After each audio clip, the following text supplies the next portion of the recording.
പക്ഷെ അതിൽ നിന്ന് നമ്മൾ റിക്കവർ ചെയ്ത് നമ്മൾ മുന്നേക്ക് പോവാൻ പറ്റണം. അവിടെ തന്നെ സ്റ്റക്കായി നിൽക്കുമ്പോഴായി പ്രശ്നം വരുന്നത്. ഇത് നമുക്കിത് പറയാൻ ഭയങ്കര എളുപ്പമാണ്, അനുഭവിക്കുന്നവർക്കാണ് അതിൽ നിന്ന് പുറത്തേക്ക് വരാൻ പാടി. ഇപ്പൊ ഞാനെന്നല്ല, ഞാൻ എല്ലാവരുടെ കാര്യം പറഞ്ഞതാ. പുറത്തേക്ക് ഒന്ന് വന്നാ പിന്നെ നമ്മൾ ഓക്കെയാണ്. പക്ഷെ പുറത്തേക്ക് വരാൻ ടൈം എടുക്കും. ചില ആൾക്കാർ 1 മാസം കൊണ്ട് ഓക്കെ ആവുന്നവരുണ്ട്, ചില ആൾക്കാര് 2 വർഷം 3 വർഷം.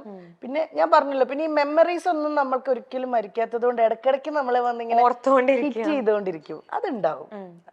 ശരിക്കും എന്താ പറയുക, ഞാൻ ഇത് ചേച്ചിയുടെ അടുത്ത് ചോദിക്കാൻ കാരണം വെച്ച് കഴിഞ്ഞാൽ നമ്മുടെ ലൈഫ് ഇസ് ബ്യൂട്ടിഫുൾ എന്ന് പറഞ്ഞിട്ട് മൈൽ സ്റ്റോൺ തന്നെ ഒരു പ്രോഗ്രാം ഉണ്ട്. അതിൽ നമ്മുടെ ആര്യ ചേച്ചി ഇവര് ഇങ്ങനത്തെ ഒരു ക്വസ്റ്റ്യൻ വന്നപ്പോൾ അവർ പറഞ്ഞായിരുന്നു ഇവരുടെ ലൈഫിൽ ഇങ്ങനത്തെ ഒരു ഇഷ്യൂ ഉണ്ടാകുന്ന മേജർ റോള് എനിക്ക് തോന്നുന്നു ബിഗ് ബോസിനാണെന്ന് അവർ പറഞ്ഞായിരുന്നു. അല്ല, എന്റേത് ബിഗ് ബോസ് ഒരു മേജർ റോൾ എന്ന് പറയാൻ പറ്റില്ല. അങ്ങനെ അല്ലാതെ തന്നെ ഒത്തിരി പ്രശ്നങ്ങളുണ്ട്. ബിഗ് ബോസ് എന്ന് പറയുന്നത് ഞങ്ങൾ ഒരു 2.5 മാസം 64 ദിവസം ഞങ്ങൾ തമ്മിൽ മാറി നിന്നു എന്നതാണ് അതിനകത്ത് ഒരു ഇത് വന്നത്. പക്ഷെ അതൊന്നും അല്ല പ്രശ്നങ്ങൾ. ഞാൻ പറഞ്ഞു ഞങ്ങളുടെ പ്രശ്നങ്ങൾ, അത് ഞങ്ങളുടെ വീട്ടിനകത്ത് തന്നെ നിന്നോട്ടെ. അല്ല, ഞങ്ങളെ പേഴ്സണലി അറിയാവുന്നവർക്ക് അത് അറിഞ്ഞാൽ മതി. അത് പബ്ലിക്കായിട്ട് ഞാൻ ഒരിക്കലും, ഞാനായാലും കണ്ണനായാലും പറയാൻ ആഗ്രഹിക്കാത്തത് അത് വേണ്ടാന്ന് വെച്ചിട്ടാ. അല്ലെങ്കിൽ എനിക്കും പറയാം, കണ്ണനും പറയാം, 2 പേർക്ക് ഉണ്ടാവുമല്ലോ പറയാൻ ഒത്തിരി കാര്യങ്ങൾ. അത് വേണ്ടാന്നുള്ളത് ഞങ്ങൾ തമ്മിൽ ഡിസിഷൻ എടുത്തതാണ്. മോൻ വളർന്നു വരെയല്ലേ, ഞങ്ങൾ അവന്റെ കാര്യം മാത്രമേ ഇപ്പൊ ശ്രദ്ധിക്കുന്നുള്ളൂ. അവന്റെ കാര്യം നോക്കി അവന് നല്ലൊരു അച്ഛനാണ് കണ്ണൻ, അവന് നല്ലൊരു അമ്മയാണ് ഞാനെന്നാണ് എന്റെ വിശ്വാസം. അപ്പൊ അങ്ങനെ അങ്ങ് പോട്ടെ, അവന് ഹാപ്പിയാണ്. അവന്റെ ടീച്ചേഴ്സ് പറയാറുണ്ട് അവിടെ സിംഗിൾ മദേഴ്സ് ഉണ്ട്, അച്ഛന്റെ കൂടെ മാത്രം ഉള്ള കുട്ടികളുണ്ട്.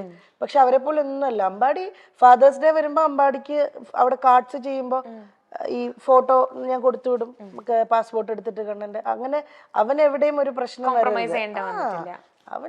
അവൻ ഹാപ്പി ആയിട്ടിരിക്കണം, അത്രേ ഉള്ളൂ. അത് പുള്ളി അങ്ങനെ തന്നെയാ.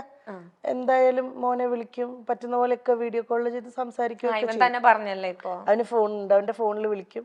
ചിലപ്പം ഈ കളിയുടെ കൂടുന്നതുകൊണ്ട് ഫോൺ എടുക്കത്തില്ല, വേഗം കട്ട് ചെയ്തിട്ട് പോകും. അതിപ്പോ എന്റെ അടുത്തുനിന്ന് ഷൂട്ടിങ്ങിന് ആളിവൻ പോയാലും കിട്ടാൻ വലിയ പാടല്ല. അതിനില് വലിയ നടനായി പോകും. ഇവിടുന്ന് പോയാ കഴിഞ്ഞാ ജിജിയമ്മയൊക്കെ കൊണ്ടുപോകുന്നത് എനിക്ക് ഷൂട്ടല്ല എന്തെങ്കിലും തിരക്കുണ്ടെങ്കിൽ. അപ്പത്തേക്കിനും വിളിച്ചാ വരെ പോലും ഇല്ല. പിന്നെ ആ ലോകത്തിലാ. പിന്നെ രാത്രിയിലൊക്കെ അമ്മ ഷൂട്ടിങ് ഉറക്കം വരുന്നത് ഭയങ്കര സംഭവമാണ്. ചേച്ചി പോവാറുണ്ട് അവന്റെ കൂടെ? വല്ലപ്പോഴൊക്കെ പോവാറുണ്ട്, പക്ഷെ കണ്ടിന്യൂസ് നിക്കത്തില്ല ഞാൻ.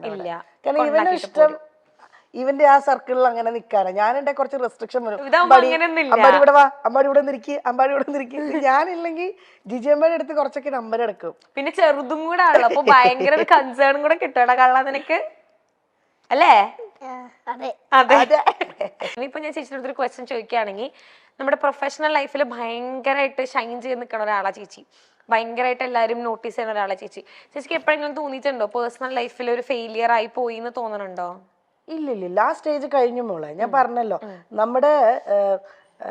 ഞാൻ പറഞ്ഞില്ലേ നേരത്തെ, എന്ത് പ്രശ്നം വന്നാലും നമ്മൾ അവിടുന്ന് തിരിച്ച് എണീറ്റ് വരിക എന്നുള്ളതാ.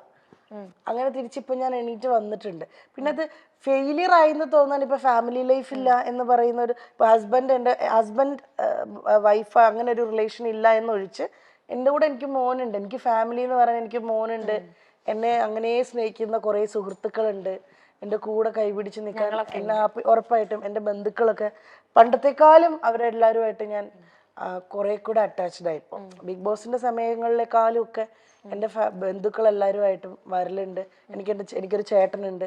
ചേട്ടൻ്റെ പേര് ശരത് എന്നാണ്. ചേട്ടന് വൈഫ് പ്രിയ, അവർക്ക് 2 മക്കളുണ്ട്. ഒക്കെ അവര് വരും. അമ്പാടിക്ക് ഭയങ്കര ജീവനാണ്, ഭയങ്കര ഇഷ്ടമാണ് അവരെ.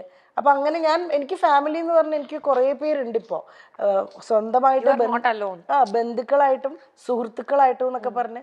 അപ്പൊ അതിനകത്ത് ഇങ്ങനെ ഒരു സംഭവം ഒഴിച്ചാൽ അപ്പൊ അതെപ്പോഴും നമുക്കുള്ളിലൊരു വിഷമമാണത്. അതൊരിക്കലും അയ്യോ ഞാൻ പരാജയപ്പെട്ടു പോയി, ഞാൻ സക്സസ്ഫുൾ ആണ്. എൻ്റെ മോനെ ഞാൻ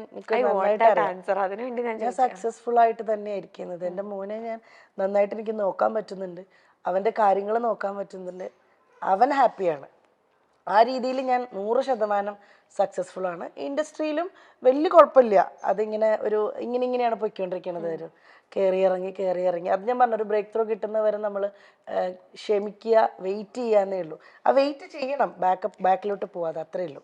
എനിക്ക് ശരിക്കും ചേച്ചി പറയുമ്പോൾ ശരിക്കും ഫീൽ ചെയ്യുന്നുണ്ട്. ഇപ്പൊ ഞാൻ ചേച്ചിയുടെ അടുത്ത് ആ ക്വസ്റ്റ്യൻ ചോദിക്കാനുള്ള കാരണം എന്ന് വെച്ചാൽ കുറെ ഇപ്പൊ സൊസൈറ്റിയിലാണെങ്കിലും കുറെ പേരുടെ വിചാരമുണ്ട് ഇപ്പൊ സെപ്പറേറ്റഡ് ആയി എന്ന് പറഞ്ഞു കഴിഞ്ഞാൽ ദാറ്റ് മീൻസ് ഒക്കെ എന്തൊക്കെയോ തീർന്നു പോയി അല്ലെങ്കിൽ ലൈഫിന്റെ എന്താണ് ഫുൾ സ്റ്റോപ്പ് ആയി എന്നൊക്കെ.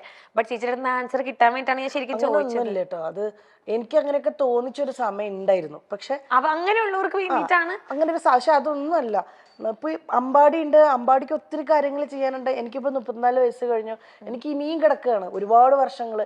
നല്ല നല്ല ഒത്തിരി കാര്യങ്ങൾ ചെയ്യണം, ഒത്തിരി സിനിമകൾ ചെയ്യാൻ, അല്ലെങ്കിൽ ഒത്തിരി എന്തെങ്കിലുമൊക്കെ ബിസിനസ് കാര്യങ്ങൾ ചെയ്യാൻ ഒക്കെ ഇനിയും കിടക്കുകയാണ്. നമുക്കൊന്നും ആരും എവിടെയും പരാജയപ്പെട്ടു പോകുന്നില്ല. ദൈവം അനുഗ്രഹിച്ച് നമുക്ക് വേറെ അസുഖങ്ങളോ പ്രശ്നങ്ങളോ ഇല്ല. ലൈഫിൽ ഏറ്റവും വലിയ പ്രശ്നം എന്ന് വെച്ച് കഴിഞ്ഞാല് ഭയങ്കരമായ രോഗങ്ങൾ പിടിപെടുന്നതാണ്. അതൊന്നും ഇല്ലാത്തടത്തോളം ഞാനും എൻ്റെ ഫാമിലിയും അല്ല എന്നെ ഞാനും ചുറ്റിപ്പെടുന്ന ആൾക്കാരെല്ലാവരും ഹാപ്പിയാണ്. രോഗങ്ങൾ ആർക്കും വരാതിരിക്കട്ടെ.